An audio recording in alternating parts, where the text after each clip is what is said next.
It's another snowstorm. We're back in Minnesota. Half the guys didn't show up because they were scared of the snowstorm, which might be a wise decision when we won't be able to make it back home. Yeah, I've been looking out the window. It's getting worse. Definitely is. I think it's snowing more. Oh, good. 40-mile-per-hour winds. So we're in the shop working on odds and ends stuff. We're still waiting for it's supposed to be inspected Monday, but with the snowstorm, it's going to be like a 3-day snowstorm, so we might come out either Wednesday or Thursday. Yeah. So we've pretty much done everything in here, and we're just kind of, he's Waiting been on parts. doing everything. I've been on the phone most of the day. You know, that combine could be washed, Yeah, it could be. but it's snowing outside. So our trucks are grounded also because of the snowstorm, so the wash bay is plugged up anyways, and if you back them things out, they'll get stuck. Yeah, no doubt. Yeah. Oh, did you hear Doug tore the rubber seal off the bottom of the garage door? Oh, that's nice. Yeah, it was froze down, and he opened it up, and there it went. Excellent.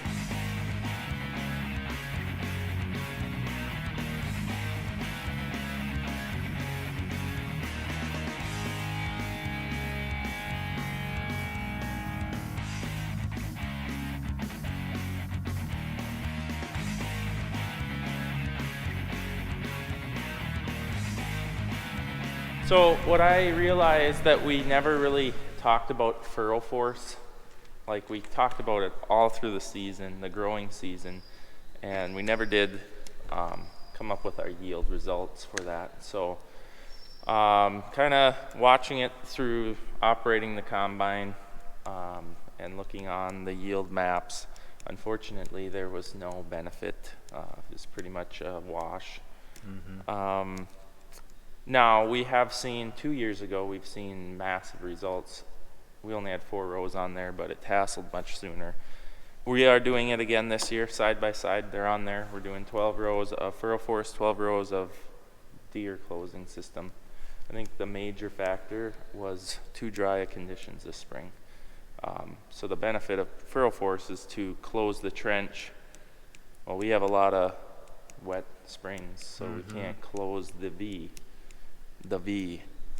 And this year we never had a problem with that. It was so dry, and I guess it was just kind of a wash, which is kind of sucky because I wanted to see big yield results. But that's the update to that. Do you have anything to add to it? I don't know. I wish, so yeah, 2 years ago when we had it on 4 rows, that was all visual benefit. There was no way to log that because then you'd combine 8 rows of non-furrow force with 4 rows mixed in, but it was clearly tasseling sooner and emerging sooner. So I think we're going to try to do another bucket test. Yeah, we did the flag test, like as they're coming out of the ground, put a flag down For the 4 days. Yep, of the emergence.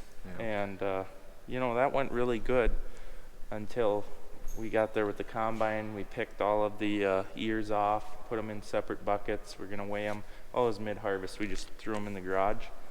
Well, Grandpa seen the buckets of corn and decided to get the old corn sheller out and shelled it all into the same bucket, and a year's worth of data Them old timers. gone. Yeah. So that was Frustrating. very disappointing because I wanted to compare ear size, the weight. Total loss. So we'll try that again. Yeah, we're gonna do that again, hopefully, and see some results there. And we're going to order a safe to lock those buckets of corn in. Corn might be worth so much it's worth locking up at that point. But Well, that's true. yeah, That's true. Grandpa might be trying to steal it. Yeah, that was very disheartening event. Yeah. So this is the new used 58-foot digger, right? It is a 2010. So our 64-foot is a 2012. So we actually bought an older one, but it was priced excellent.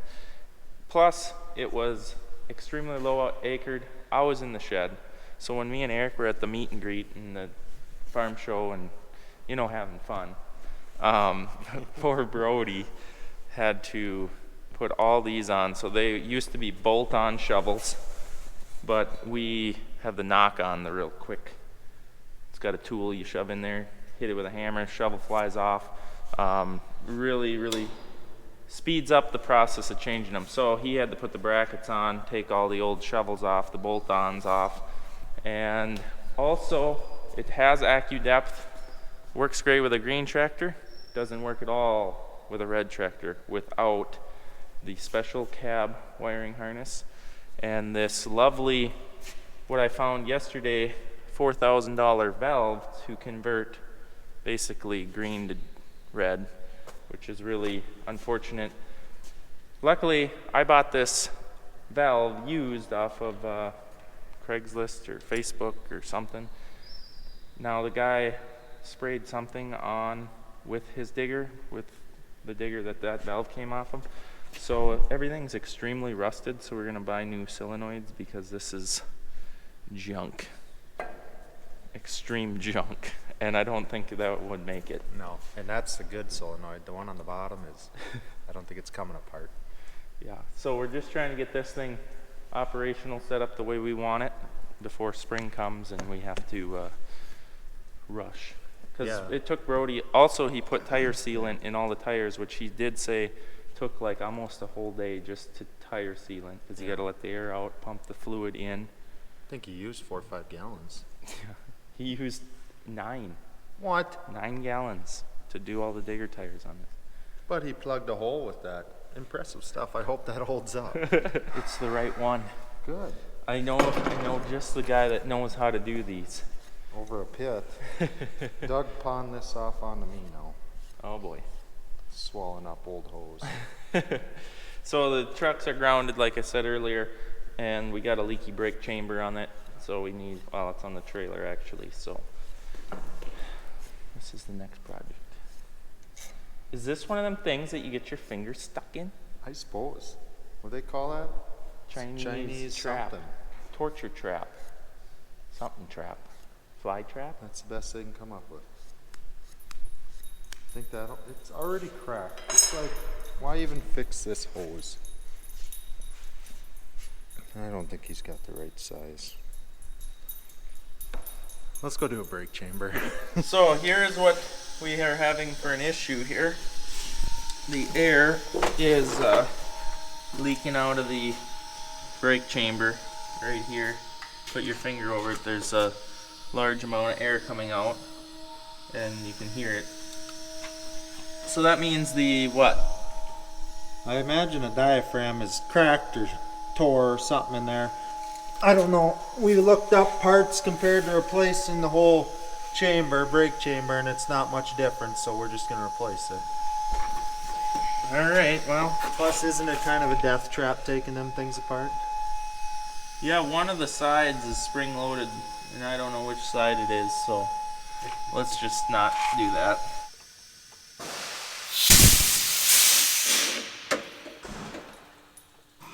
That was loud. Unfortunately, trailers are prone to rust due to road salt, so everything is quite seized right now. Really fighting. So, like anything that we ever do, we're riding the struggle bus. Everything, in theory, should come off really simple, but we finally got the hoses off, but now these 2 pins here are rusted together like a weld, so we're really struggling to get those 2 pins out. So really it's as easy as taking these 2 pins out, these bolts, 2 hoses, and then you measure and slap a new one on. But getting the old stuff apart seeming to be troublesome. Yeah. You want to try spinning her with that? Well, we'll either twist something off, but we won't be out much.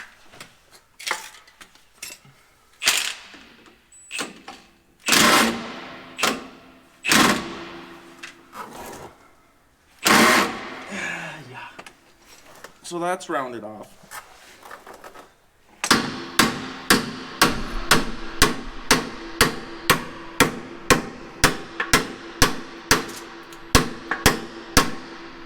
Very impressive. I think we're gonna get the torch and some heat on that. Yeah, this one's loose in the back now.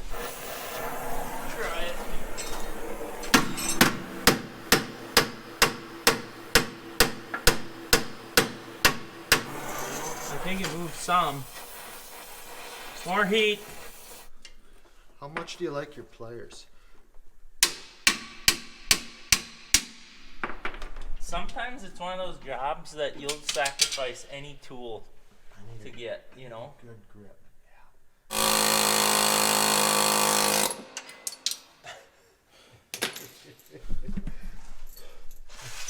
What a battle. Yeah. What an absolute battle. Well, you know what came through here? My $30 cheap air hammer from The 60s. Walmart. Oh, no, it's pretty new. I think I got it from Walmart or something.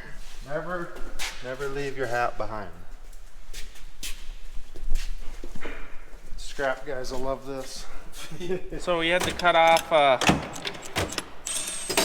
about 3 inches, so this is kind of a one size fits all cut to your trailer, right? Wouldn't you say? That's Yeah. kind of hot. Yeah, it is, believe it or not. All right, we're ready for reassembly.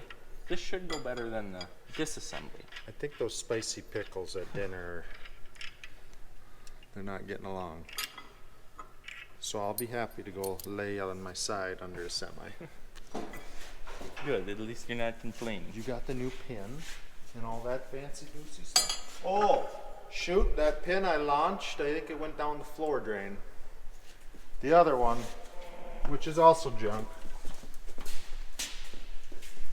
And we're gonna need it.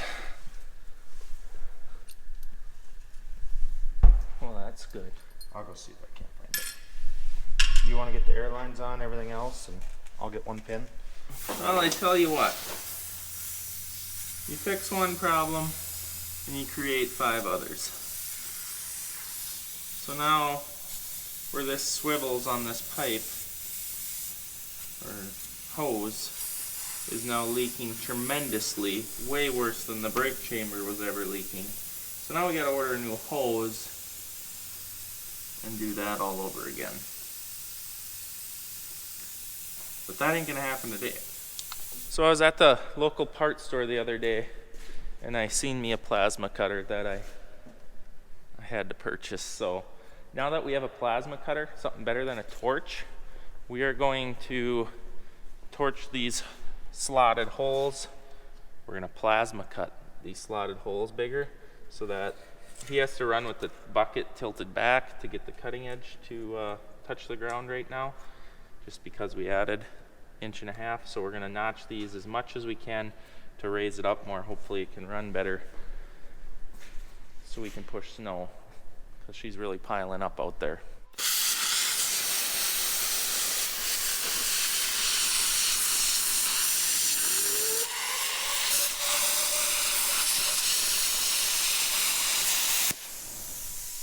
Well, all that I know is that that thing speeds up the process a lot. Yeah. I can't believe we haven't owned one of those before. That's gonna be nice to have. Yeah.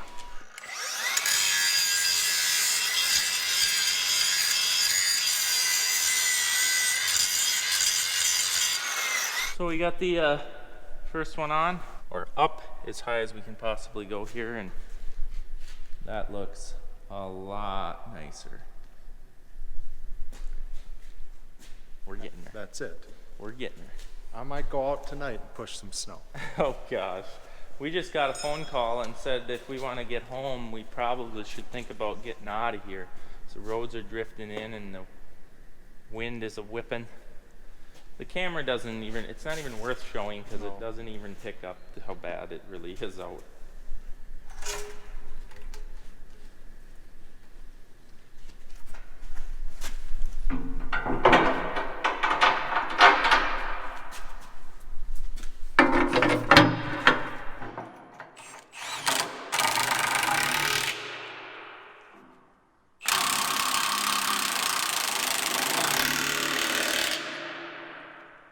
Well, we've decided to ditch the farm while it's light out and when we can get home.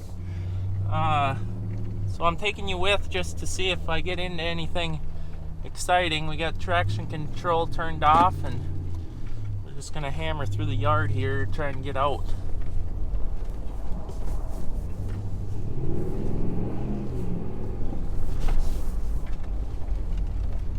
So I would say visibility is definitely less than a quarter mile.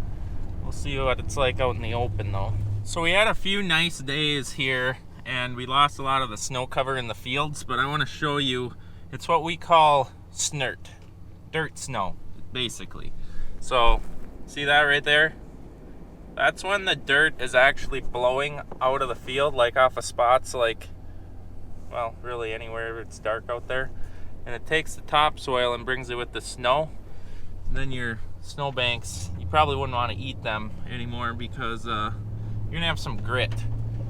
But it's kind of an unavoidable thing when it gets windy with no snow cover. That's why we always like to have snow cover as soon as possible during the winter to, number one, keep the frost from driving too deep into the soil, which allows an earlier spring. Because if the frost goes 4 feet instead of, well, 2 feet instead of 4 feet, obviously you're going to get out in the field a lot sooner. But yeah, this is, the camera makes this look a lot cleaner. I'll just watch through the camera here as I drive home because this is a lot better than what I can see. What do you think, Toby? Believe it or not, he hates riding in the vehicle. Hates it. Don't you? You're just shaking. He has to do it twice a day. Toby. So what I was packs in here at the end of this lake, super deep. Yeah, that's gonna be.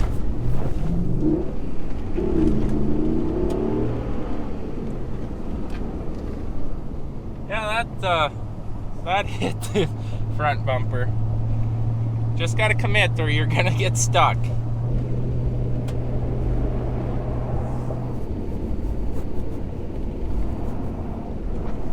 If you get into the really bad spots, you just kind of watch the highline wires and center yourself. So going with the wind is where it really gets exciting. Because then you get in this, like, it feels like you're driving in a cloud and everything's going with you and you feel like you're not even moving. That really messes with the brain. Toby, come here. Come here. Say goodbye. It's the end of the video. Come here.